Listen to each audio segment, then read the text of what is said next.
Welcome, guys. It is Will here from the What's Up podcast. Today we have on Brendan Smith, mate. You're a long-term mate of mine. But apart from that, the reason I'm getting you on today is because you have a massive background in everything from high-level golfing to endurance sports, then into remedial massage therapies, and now today functional neurology is your sort of passion project that you're just starting into. And I recently bumped into you at a friend's house party, funnily enough, mate, and you gave me a treatment in the middle of the kitchen there, and I had a shoulder niggle that was nearly 10 years in the making. Since we were at school together, I had that, but Nicky, like real bad shoulder.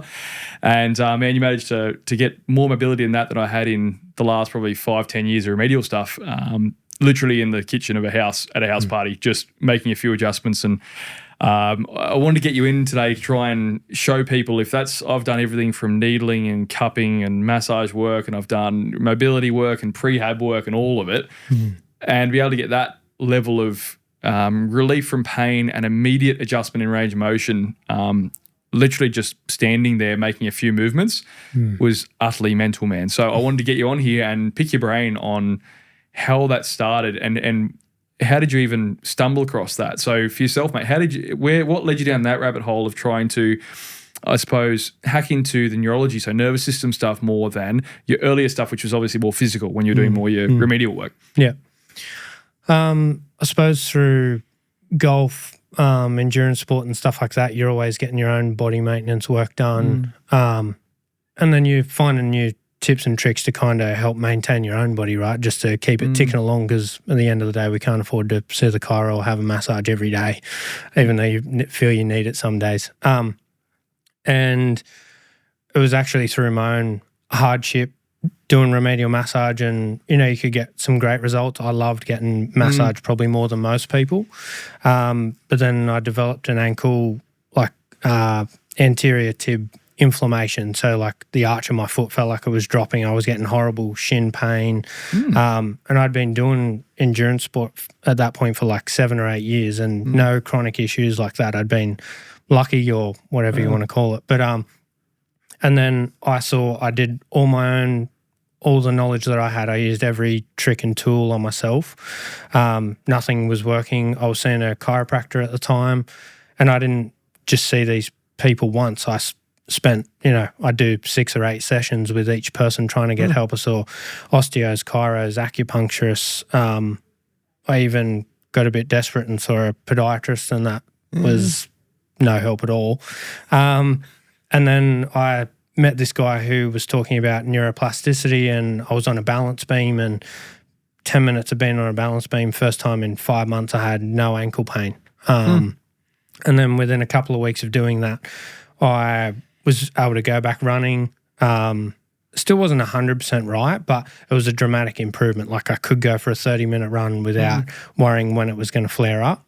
And then I just went hard down that rabbit hole of the brain, the nervous system, did every course known to man during like lockdowns and everything like that. And then it was great content, plenty of knowledge, but a lot of those courses still required people to go home and do lots of rehab, lots of corrective exercises and that kind of thing. And to be honest, I didn't feel right sending people home with that. Most people don't stick to it. I was the good little student who would do 30 minutes of corrective exercise every day before they went for a run or whatever it may be. And I just thought, no, there has to still be better answers out there. And then I saw this picture on Instagram in early 2021 or something like that. And it was an old elderly gentleman, and he was bent over like the Hunchback of Notre Dame, like the worst posture you could probably picture. And within 4 sessions, this guy was standing with probably better posture than I had at that point. And I was like, I don't know what this guy's doing, but whatever it is, I need to know about it. And that was a guy named Sean Sherman. He started what's called Square One System. So during COVID, I'm jumping on calls, learning from this guy, taking all these courses. But the first time I met him, he worked on me. So I'm doing all the work on myself, and he's just telling me what to do over the phone. And with my golf swing and my running, I always had super tight adductors on my right leg, couldn't externally rotate my right leg that well. Heaps of SI joint pain on the right side. And he worked on me. I didn't even tell him what my issues were. I said, can you just work on me? Sat up at the end of the session and my leg just flopped out and I could just feel my eyes nearly fell out of my head. And I was like, that's insane. If you can do this to me from the other side of the world, like I know I'm in the right place. And I just went hook, line and sinker down that pathway, and it's just the rabbit hole's just got deeper and deeper since. So that was probably your experience, much like the one I had, I'd say, where like we're up at the start of the podcast there in the kitchen, where I've had restricted range of motion for years, niggles, pains, inflammation, bursitis, tendonitis, all the fun itises, and just always been just a grind doing any upper body workouts and so on. And then to be able to straight away get full range of motion, overhead, internal and external rotation was really cool. So it sounds like you've had a similar experience there, and I like how you've got parallels where you've done it yourself as an athlete. I mean, as long as I've known you, you've had doing pursuits with Ironman events where you're doing 10, 15, 20 hours a week on a bike or running, or like you weren't just it's like classic gym bro doing 3 or 4 hours of gym a week. It's you're doing huge marathon sessions, literally doing ultras and stuff. Man, it's a huge athletic background you've had. So talk to me about, I suppose, when we're talking about nervous system a little bit there, we touched on briefly some of the things you were starting to go down as a rabbit hole, right? And I love this, and the reason we clicked when we first started talking about it was I suppose from a supplemental world, I've always identified that people have got really jacked up nervous systems, right? People are very stuck in flight or fight. They're overstimulated, they're under eating, people are stressed, they're overworked, they're buggered, they're in constant burnout, their immune systems are trash. And it's a combination of factors, right? Like we're living a very fast-paced lifestyle. It's go, go, go. It's text, calls, emails, phone, work, gym, family commitments, work. There's so many factors. There's so much in our lifestyle now that's just noise to our nervous system, right? And so I really enjoy this space that you've gone into, because I see it from a different angle of where I've come into it from, trying to help people fix whether they've had autoimmune diseases or issues or gut issues, or they've had poor sleep quality for years, which has led to other dysfunctions, and they're finding that they're, inflammation in the gut or poor digestion, or they're tired physically but mentally just wired and can't switch off. And I see all these things manifest from a jacked up nervous system. And so when you started speaking about nervous system, but more so how it ties into physiology as well, and how it can lead to dysfunctions in the physical form too, it was a really cool intersect, because I've spent years doing seminars and public speaking and podcasts and content around helping people identify symptoms of high cortisol, identify how their body should work, how their cortisol rhythm should function, and so on. And then you came in and we had this fun intersect of I suppose I've been coming up from this angle for years and you've come up from this way, and both naturally just met at the same point. So if you could, to give listeners at home a brief insight into, I suppose, where you see the role you see the nervous system playing in all this, because it's probably nothing that I've heard remedialists ever talk about. When you look at like remedial therapies, whether that's physio, chiro, whether that's literally just remedial techniques, needling, cupping, whatever, the nervous system doesn't get mentioned, right? It's very much the meat suit's getting looked at, they're not caring if you're parasympathetic or sympathetic. They're not caring about, we're not talking about neurology here, right? So, mate, how did you come at that? 'Cause that's quite left of field. How did you get to the nervous system as a thing versus? I suppose there's many angles of how the nervous system can come into it, but within any sort of manual therapy framework, we've got to assess someone, right, and paint a picture in our mind of how they got to that point. But we mainly do it in terms of, this is the reason why their adductors are tight, because they keep their wallet in their back pocket and it throws their hips out, or they sit at a computer and just using one arm all the time and bent over in poor posture all the time. Like, we jump to those conclusions, and sure, some of those things aren't ideal, but it's very assumptive to paint a picture of why someone's got shoulder pain, back pain is just because of those few things. We're way more complex than that. But I suppose in the simplest form is our brain's wired for 1, survival, and 2, reproduction at its most basic level. Agreed. And it's either going to perceive information, whether we think it's good or bad, our subconscious is going to interpret that as either something safe or as a threat. So you could have the best pillow in the world. You could be doing the best exercise routine in the world. But if your brain perceives that as a threat, it's actually having to compensate harder because it's like, okay, this guy wants to do this. So my number one job is to try and protect him. So how do I do that? Do I increase a bit of muscle tension in this leg to prevent him going into as deep of a lunge? Do I restrict his shoulder so that way when he goes to do a particular exercise, he can only lift so far before he feels like his rhomboids aren't activating well, or whatever context it is.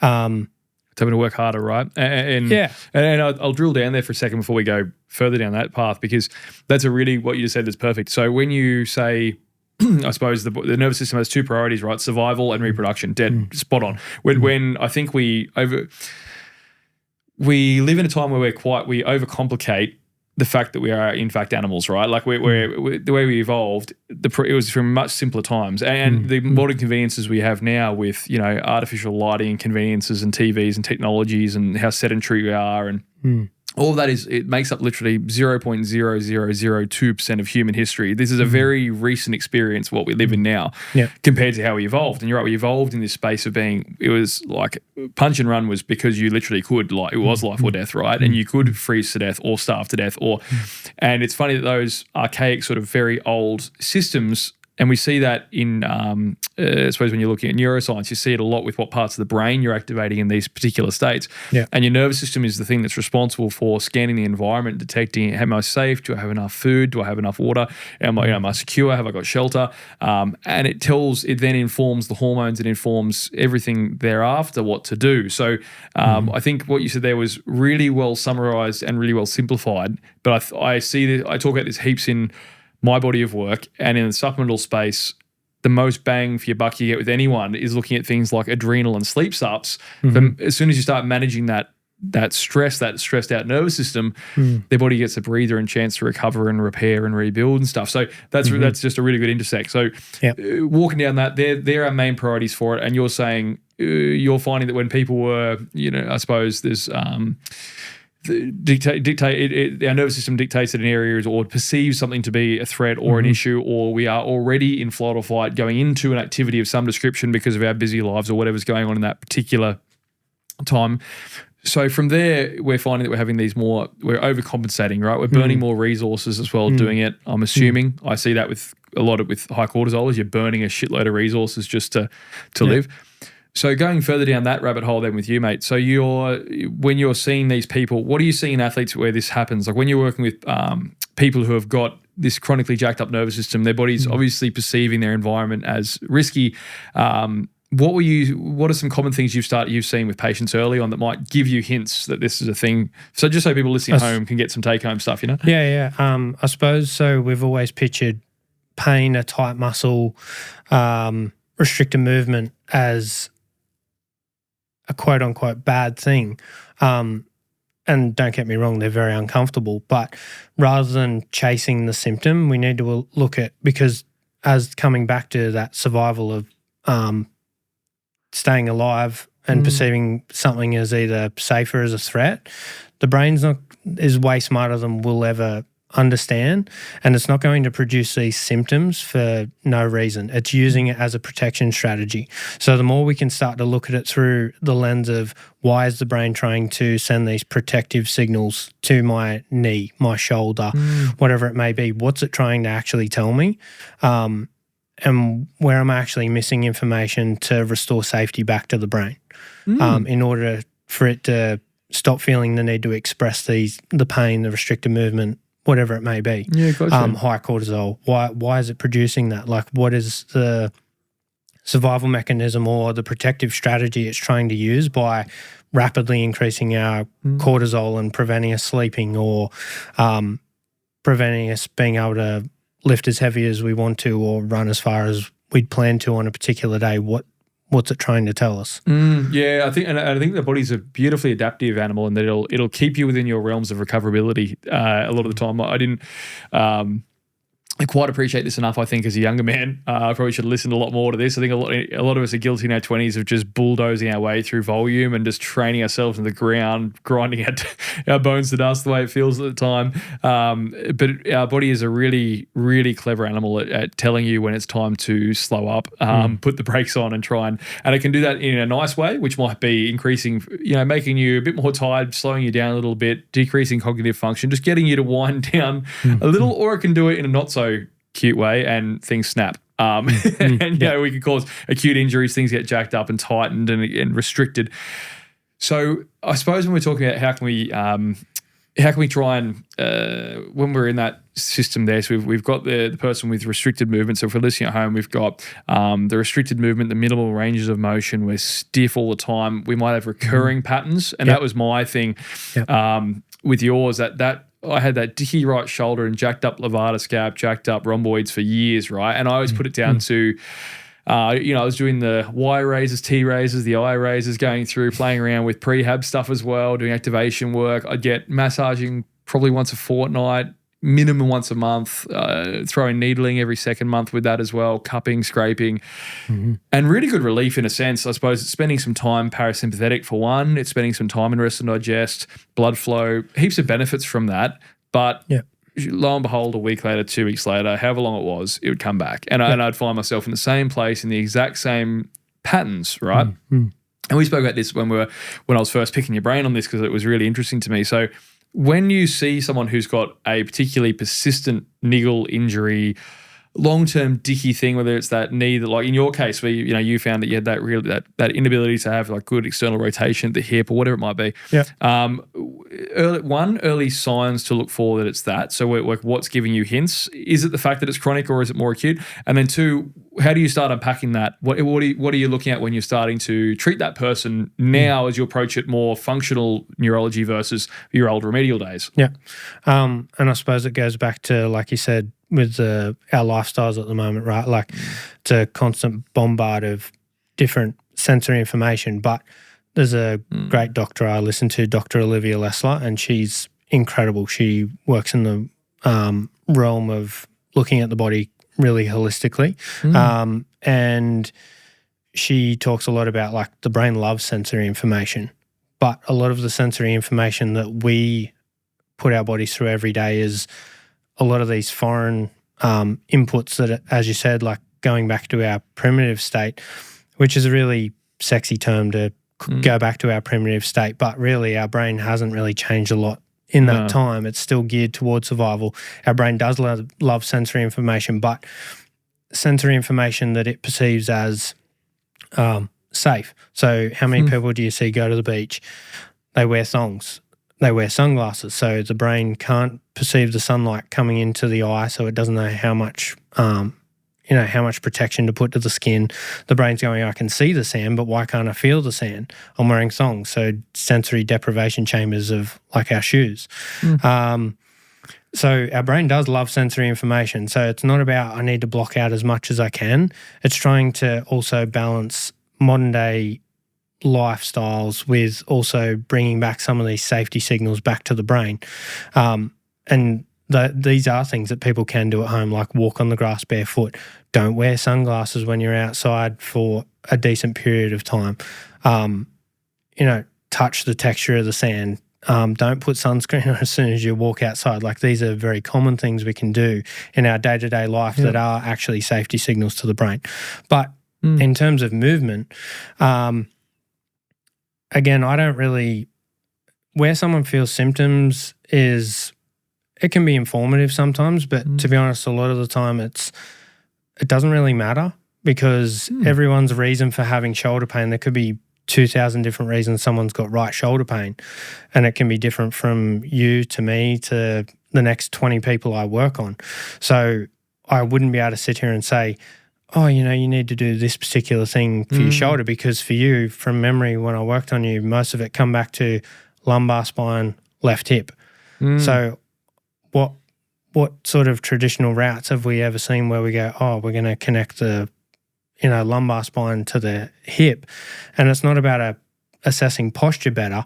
It's about where is there gaps in information where the brain is able to actually go, I'm trying to restrict my shoulder because I don't have enough sensory information and input into particular movements that the lumbar spine needs to perform and the left hip needs to perform when we come back to these survival patterns of getting up and down out of a chair or off the ground and locomotion, so walking or running. Where does it need more information with those two survival patterns to prevent the brain feeling like it needs to send all these protective strategies to your right shoulder in your case? Yeah, sure. So it's a gap that it's trying to fill in the blanks itself and going, okay, so to prevent injury, I'm not entirely certain how to move through a particular range of motion. So I'll just fill in the blanks best I can by either jacking up above or below it potentially, or try to compensate somewhere else along the chain.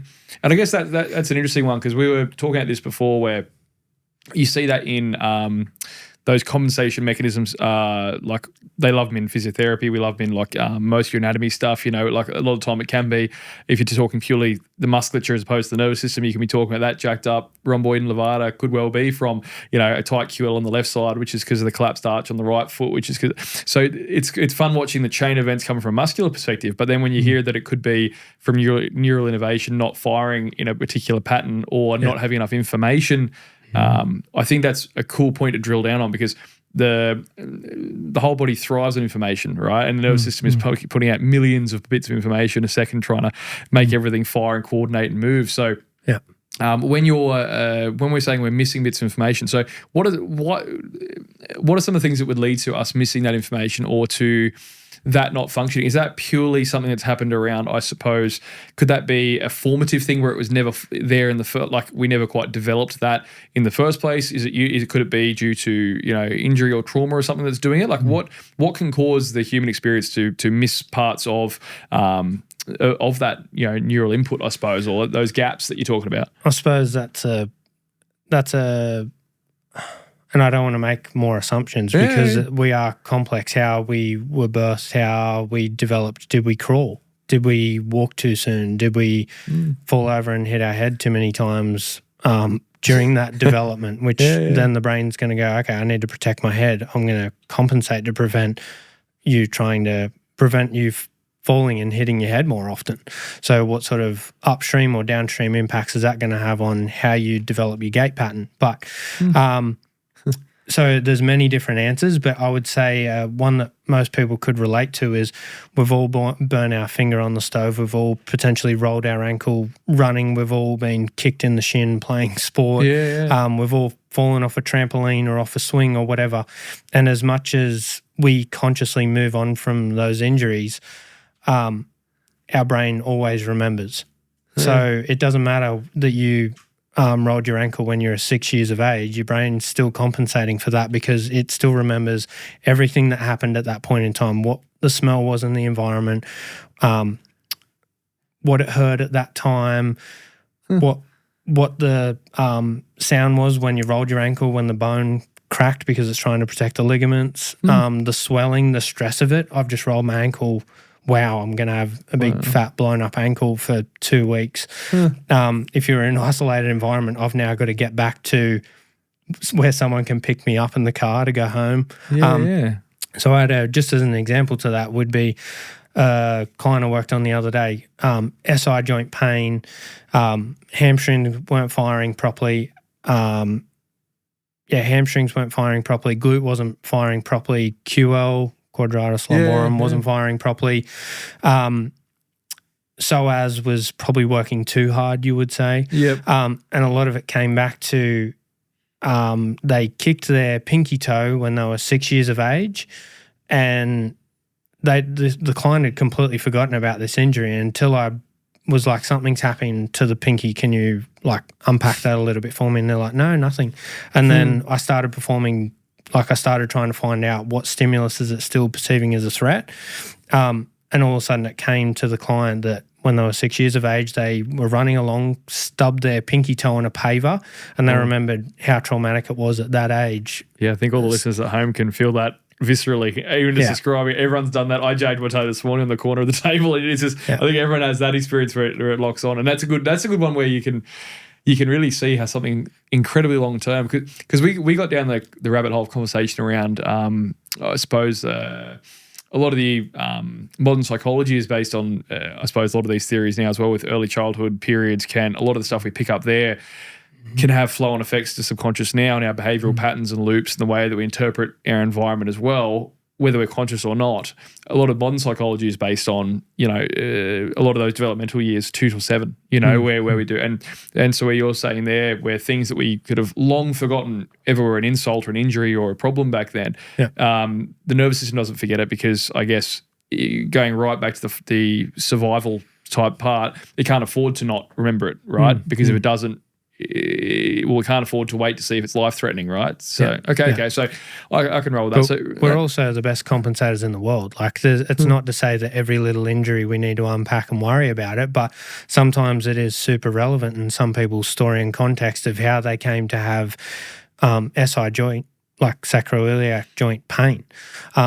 So during, manual therapy days, I would never be able to sit there and go, your right shoulder was connected to your lumbar spine and your left hip. I would have looked at your overall posture, looked at different, we need to release this, release that, strengthen here, strengthen there. But at the end of the day, we didn't need to do any of that. All we needed to do was provide enough safety inputs back to your subconscious brain and your nervous system to restore the faith in it that it needed to be able to go, okay, I'm happy to free your right shoulder up now. I no longer need to use all these protective resources and strategies to stop you using your right shoulder because I've now got information where I was asking you to provide it to me. You just didn't know how to listen and how to find that answer. Yeah, and I find that's really cool because I like the part around as well. I love the idea because I'm hoping people listening at home can understand just how much resource it takes. And you used a good analogy for this before when we were talking about it. How much of how much capacity is being chewed up just in background noise of your body having to constantly protect and interpret that it's in threat. If it's perceiving this threats or if it's got these things that we're not even conscious of happening, it's still chewing up bandwidth. It's still eating up capacity, right? If you've got if in the most simplified term, if you think about your ability to recover from an insult or ability to overcome stresses and become resilient, your, I suppose, nervous system's battery, so to speak, of your recovery versus your insult. If you've constantly, I suppose it's almost a rigged race. If you're already in this state of predetermined flight or fight for most of the time, you're not even able to get into the state, which then facilitates recovery. And I didn't put the dots together until a bit later in the piece that recovery isn't just sitting on the couch for a period of time, because if you've got someone who's got their body's interpreting it's jacked up, or if their flight or fight doesn't even have to be a physical injury. Again, it can be that stressful call you had with your boss yesterday, that email you opened you didn't want to open, that thing you're thinking about next week. It could be the magnesium deficiency you're not aware you've got, any of these things. That's there. You're still in that sympathetic state. You're not able to flick into the state. You can't access the state where recovery actually happens, right? And I found this with your, after we went away from the house party, went and had an actual treatment, you went through or did assessments on me and started working with it, right? And for the next week, I was so relaxed, I felt almost day drunk. It was the weirdest thing ever. I remember seeing your voice message going, man, I'm just doughy and just daydreaming. It was just like nothing. I get a call from an employee. It's like, oh, the world's on fire. And I'd just be like, yeah, it's cool, man. No worries. Cheers. And I was just like on a cloud, right? And I hadn't not felt stress, I realized, in living memory. I've always had multiple jobs, the business running at full intensity, running multiple states and staff and retailers and businesses and factories and all these things happening. That was the first time I felt true relaxation in fucking forever, outside of, going on a holiday overseas and throwing my phone in the Mediterranean, right? That was the most relaxing thing I'd had in forever. And it was you liking it, turning that switch off. So when you're doing these treatments, is it top down? Are you trying to just basically modulate the nervous system to go, let's just be more parasympathetic as a whole? Or is it the specificity come into it going, what are the specific insults that we need to target? Like, is it just chill as a whole to your nervous system you're trying to do with treatments? Or are you more going, where in particular is a stored threat or issue? Or how do you attack it?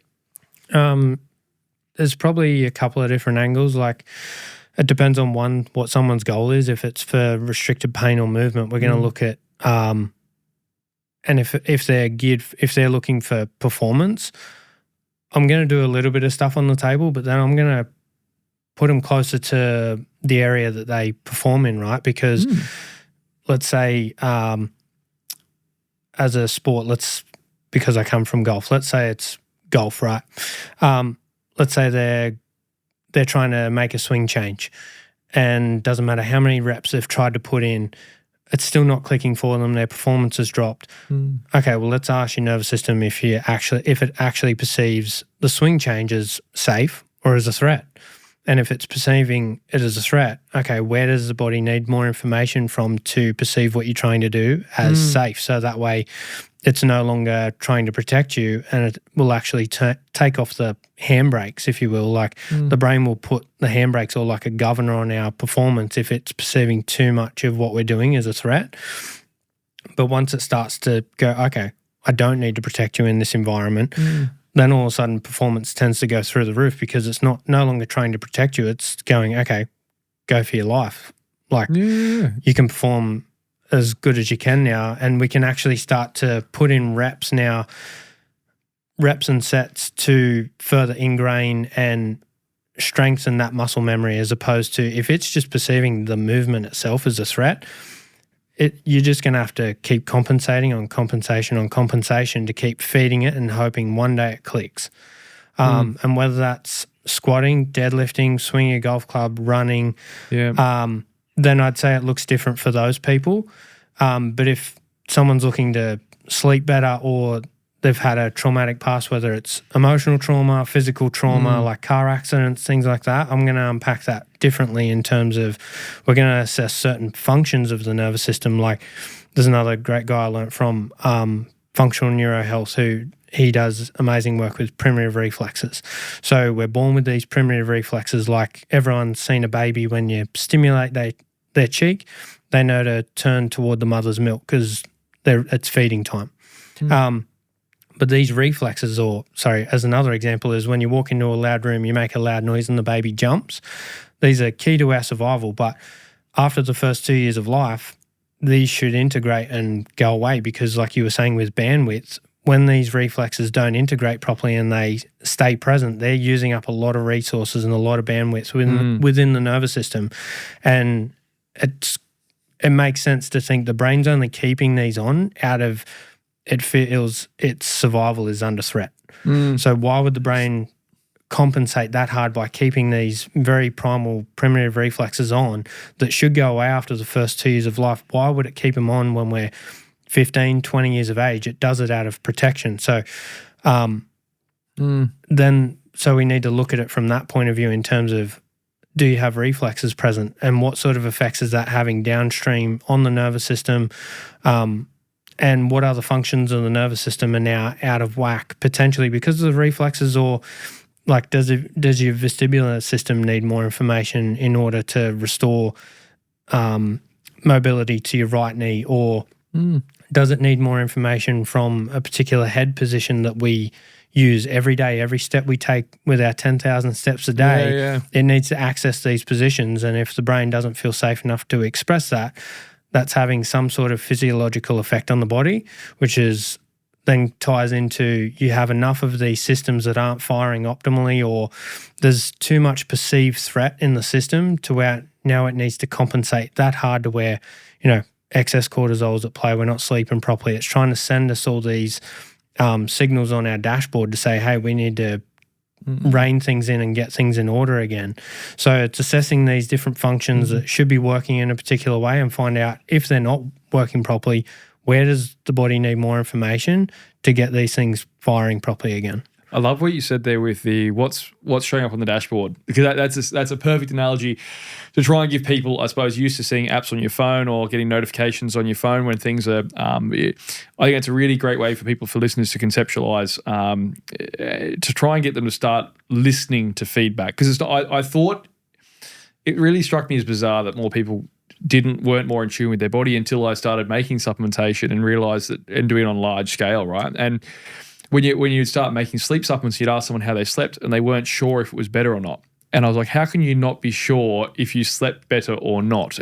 Do you not know if you have more energy? Do you not know if you felt fresh or foggy? Do you not know if you baffled me, right? But I realized a lot of the time, all of this stimulus, all this noise, and all of the busy and the distraction, the scrolling, texting, calling, driving, all the noise quite often stops us from actually checking in with the body and going, okay, what's coming up, right? So when you're saying dashboard, I'd love to rattle off a few obvious ones for people who have got an overwhelmed nervous system, because I find a lot of the time the first step that's the best one, even if someone's listening to this podcast and all this goes over their head, or maybe it is relevant and they want to know why, I think some of the best places to look for are those symptom pictures of a jacked up nervous system, of high cortisol, of what to expect. What are those notifications your body's giving you going, hey, check in here, right? And you said sleep first.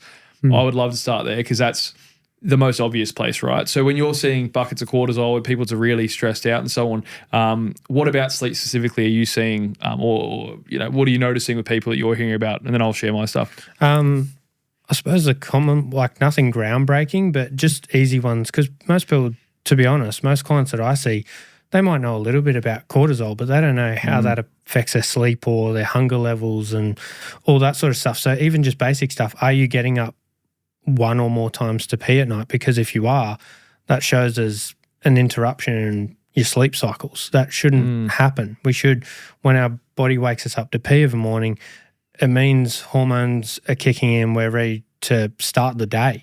We shouldn't be doing that at midnight, 2 a.m., 3 a.m., whatever it may be.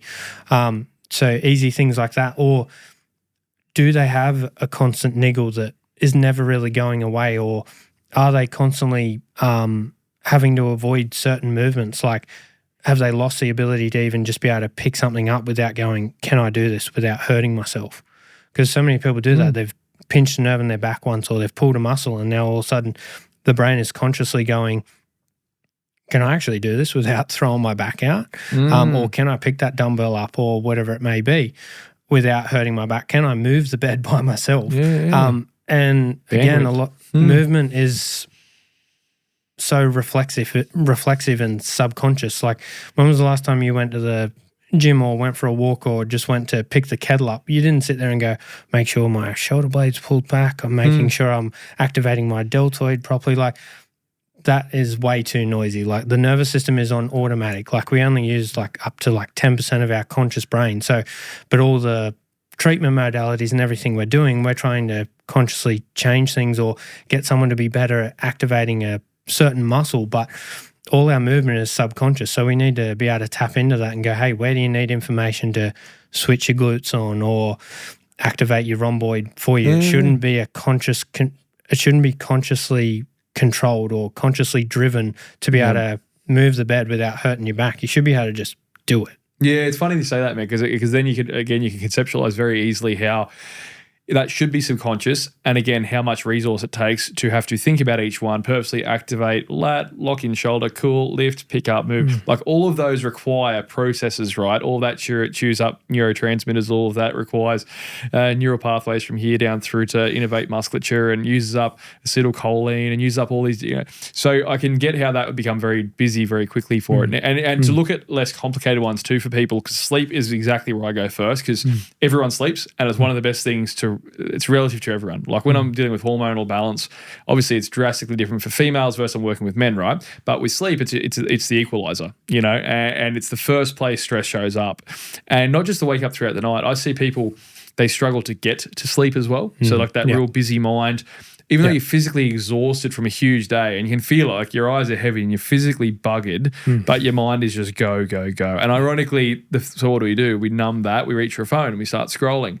And we wonder why we've got something, a source of light and information right at our face, and we wonder why we can't switch off further. It's this self-perpetuating thing. So, and some people go to bed feeling more awake than they have felt all day, which is like another key indicator that something's off. Oh, that's a good one, actually. Yes, that evening wind. So if someone, this is another one as well. So if you've gotten home and you are exhausted from big days at work, so you hit that 2-3 p.m. slump at work, you're buggered, you're hitting the wall during the day, you get home at night, you get home in the evening, get home from work, and you notice yourself picking up and starting to get more energy throughout the afternoon. Hey, I'm feeling really good. This is great. Go play with the kids, run around. This is great.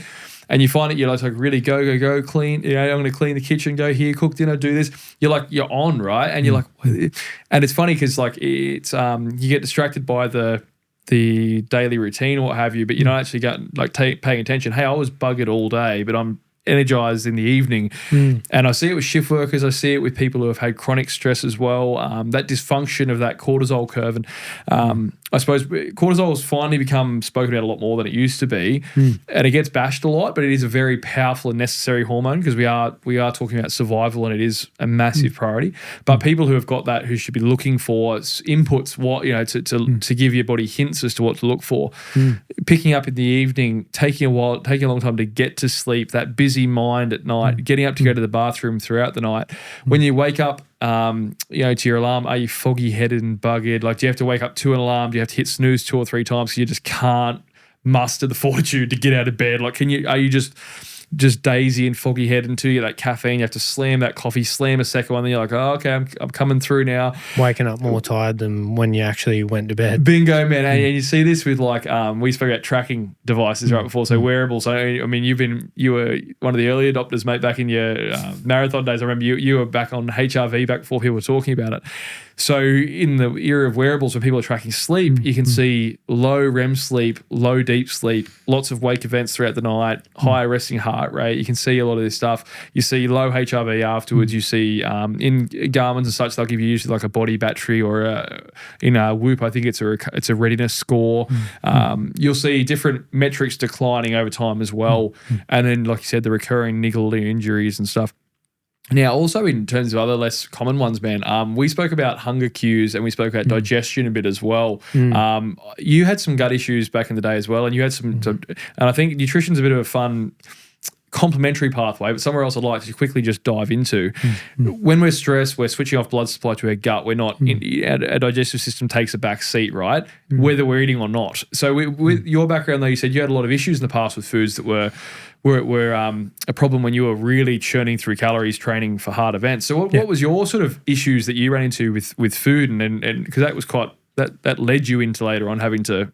Yeah, I suppose I didn't grow up with the healthiest diet in the world. Like, we had Maccas at least once a week. Back in the days of playing golf, I thought Subway was a healthy meal at that point.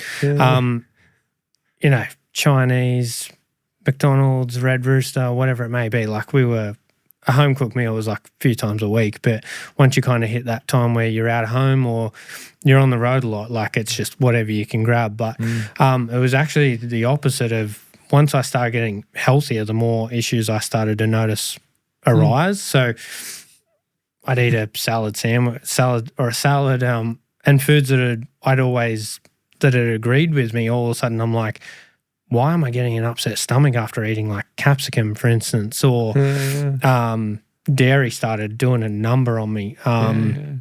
So different stuff like that.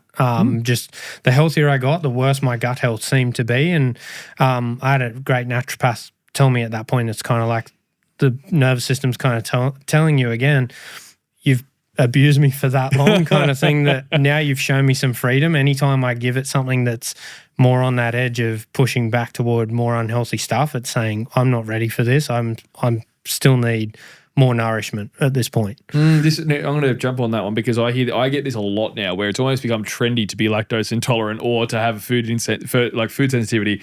It's good as awareness around it, but it's gotten a bit crazy. But I think it also gets misdiagnosed as a jacked up nervous system, because I 1,000,000% agree. When we have that chronically elevated stress, we have a lot of like proteins like zonulin, which is super inflammatory to the gut lining. And if you imagine your gut lining not as a perfectly smooth lining, but actually more like there are fingers along the base of your gut lining, and the actual like gut lining itself is more like a tight woven mesh than it is a perfectly smooth muscle. And as that zonulin expression keeps inflaming that more and more, those gaps open more and more, and we start letting more and more things through, which immediately assaults our immune system and really jacks up our immune responses too, and does heaps of stuff with inflammation in the gut. And a lot of the time we see people going, oh, I've got a lactose sensitivity, or I have issues with gluten, or no, you've just been chronically stressed for 5 years, your gut's inflamed as hell. Anything you throw in there, it's just going to blow up because it's so inflamed in that gut lining. You haven't got an issue with gluten there, Karen. Like, it's just your gut screwed because you're stressed. So it's funny because you put these people, you throw them on adrenal supplementation, getting them sleeping, do a bit of healing and sealing with the gut with some curcumin and glutamine or whatever, and they're like champions. They can drink a gallon of full cream milk and no one cares, but you going there is probably, ironically, you say you got it healthier, but you're having worse issues. Yeah. I think it's more that we all have a bit of a ticking time bomb with our nervous system. We abuse it when we're younger, and then eventually you get to a certain point. And everyone's got a different genetic predisposition, a different point they get to, but at some point something starts breaking. Yeah. First it's subtle, it's a whisper, then it's a yell, then it's a scream, right? So yours started with gut and digestive issues, yeah. And I suppose, was this around the time when you were going really deep in the weeds of like, was that more the enduro stuff, or was that when you were still in golfing? Yeah, the endurance sport stuff, because obviously you can't get up and expect the body to train 10, 15 hours a week on top of working full-time if you're fueling it with crap. Well, I couldn't anyway. Some people can get away with it, I guess, until something breaks. Something breaks, yeah. I was a sensitive little butterfly, I suppose, where things were showing up pretty quick for me of, hey, you need to sort something out. And I was cool with that because I learnt my lessons pretty quick and pretty hard, where unfortunately some people, whether it's a physical injury, a gut issue, a health problem like the thyroid, whatever it may be, sometimes unfortunately it's a bigger bang for others than it is for some. Like I was lucky that mine was, bloating around eating, GI distress, that kind of thing, where other people, it takes their thyroid to kind of start caving in, or like working against them before. Or chronic fatigue, or they hit complete burnout and they can't get out of bed for a month, or man, I've seen this. It's amazing, and I didn't realize the link was so strong between it. And I guess when you said before, certain people can deal with stress better or worse, and I think it's almost like a curse. I was always quite a chill person, and so I think I had a longer runway.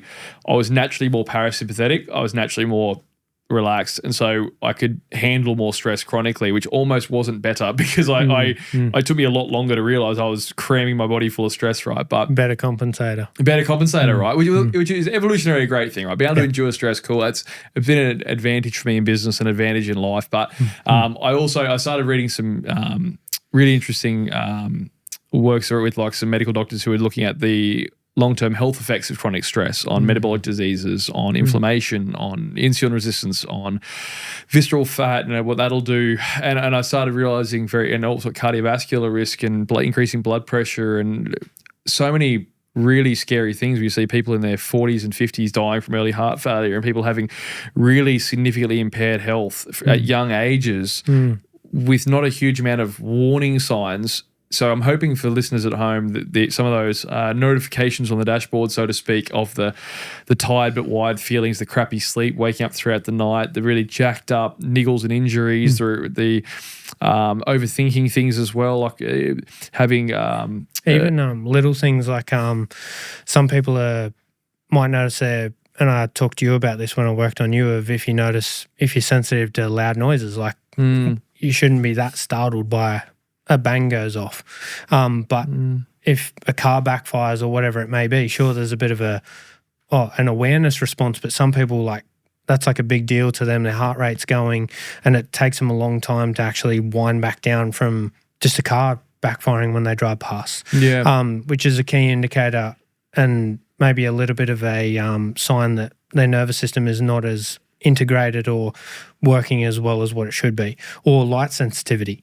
A lot of people that I see, because it's they've been compensating a long time, sometimes they notice they are super sensitive to light, or sometimes they're not aware of it until you actually shine a light in their eye and they go, I hate that. Like they actually want to move away from it, and then you correct whatever needs to be done, and then I can hold the light there all day, not a problem. Yeah, it's funny, man, how I saw that in a recent time when I was we're doing 5 product launches, and I normally do probably 2 a year, and I did 5 in a month, right? And I was like maxed out in every capacity. And it got to a point where I'd be having dinner and just the scraping of a fork on a plate was making my ears ring, and I was like, okay, I need to back the fuck off right now. So it's funny, man. You can get these cues there. Ignoring them doesn't do us any favors, but I love that we could tie those in. So I'll give people because I'm conscious we've only got an hour with you, mate. So I want to make sure we give people some real gems, right? I'll give a few little ones, I think, if the nervous system piece is relevant from a supplemental angle, but for yourself, man, what are your best steps, I suppose, or early interventions or things you can start doing that you recommend with people when you first start working with them? If some of these things sounded familiar today, what are some of the, I suppose, is there anything they can be doing at home, or is it more so quite specific treatments? Is there anything you'd recommend? It depends on where they're coming from, what they're looking to get out of it. In terms of simple everyday stuff they can do, I mean, it's nothing I've come up with. It's more so just there's plenty of health gurus talking about it, but just the simple fact of when you wake up, go outside, walk on the grass without shoes on, turn your head from side to side looking at the horizon. That is a key safety signal back to the brain that it's kind of, you're looking along amongst like your pride lands kind of thing. Like you're kind of assessing your environment, yes, getting natural light in your eyes, those kinds of things, but also just walking. We're geared for, that's literally why I name my business Wired to Move, is because we are literally wired for movement. The ability to just go for a walk without anything in your hands, not holding your phone, not texting while you're, even if you can, try and remove the earbuds, listen to the sounds outside, but just walking in itself and getting that crossing the midline pattern of the arms swinging from side to side is a massive safety signal to the brain, whether you're suffering from mental health symptoms or whether you've got physical issues. Just going for a walk is massive. And it's amazing how I think we get wrapped up, at least in the fitness industry, everything's about people are tracking training steps, diet, tracking calories, writing in their program, everything's so high level. But to the average person listening, if you're wondering how important some of these things can be, just walking, and I think it was like 22 minutes of walking can reduce cortisol by 30%. I think it was 32%. From literally a 20-minute walk, you reduce it by a third. And even if you want to take that a little bit further, go, what if we got a gym membership and train 3 times a week?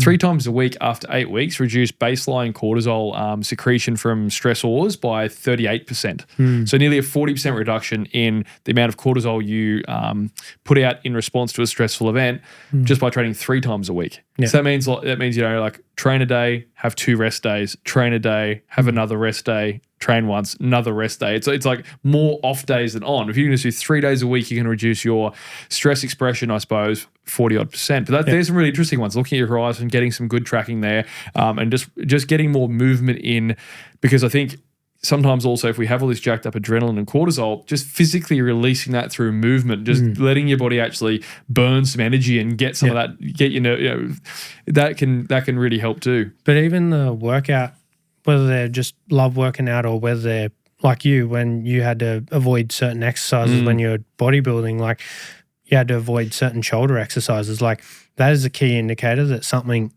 there's missing gaps of information.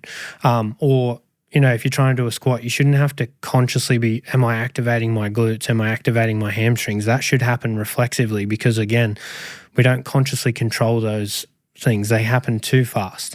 So finding the gaps in information, going, okay, if I need to keep doing clamshells or whatever glute prehab exercise, if you need to do that every time before you squat or do a glute exercise or to get your glutes activated, there's gaps in information in your nervous system. That should all happen automatically, and your brain's compensating. It's doing it for a reason, but it's compensating around that. It's compensating around another issue, which is why your glutes and hamstrings aren't firing. Yeah, it's almost always upstream, I should say. And I see this in the supplement world. People come in asking for a pre-workout. They want energy, so they ask for a pre-workout. When in reality, it's a cortisol issue or an adrenal issue. It's funny. What we need isn't what we want isn't often what we need, right? Like we want the stimulant, we want that quick kick of caffeine to give us energy. What we need is a deep adrenal reset. We need more sleep quality. We need to be winding down that nervous system. So, mate, this has been awesome to tie these two worlds together. Mate, I think people from this will hopefully be going, God, I need to look at this. And if they wanted to connect with you, mate, where are the best platforms to connect with you? How do they come find you? Wired to Move. At Wired to Move on Instagram. I've got at Wired to Move on Facebook. I'm on Google, but I'm in the process of still finishing my website. But just Instagram and Facebook, you'll see plenty of stuff on there. So unreal, mate. Thanks for coming on, because I think it's really great to be able to tie together the supplemental world, some of the the physical world as well, with the anatomy pieces as well, and tie together a athletic background that you've got as well, and then tie it all together with some really cool synergies that were apparent there. So, fascinating conversation. And just quickly to that, with your world of the supplement side of things, a lot of people are using pre-workouts and stuff like that as survival mechanisms in terms of it. They're just using it to get through the day. They need that buzz. They need that pickup. But once your nervous system's in order, they actually become performance enhancers, which is what they were designed for in the first place. Like they shouldn't be drivers to keep you going. They should be actually increasing your performance and helping you get better as opposed to just getting through that next workout. Instead of a compensation mechanism, right? 100%, man. People get asked me for the Band-Aid, but it's funny when they'll come to me for a fat burner and I'll give them a sleep aid and they're like, why have I got a sleep product? I ask you for a fat burner, mate. But it's quite often what you need isn't what you want. So man, all right, guys. Well, anyone who's listened today who's gotten value out of this one, make sure you follow Brendan on Wired to Move. You're doing consults now as well. So if anyone thinks this is something you'd like to try for yourself, make sure you DM, reach out, hit up Brendan for a session, because I've personally had a pretty amazing experience with it early on, and I've tried a bucket load of therapies in my time, mate. So thanks for coming in, sharing a different angle and coming at it from a different lens. Appreciate your time, man. Thank you. Not real. Thanks.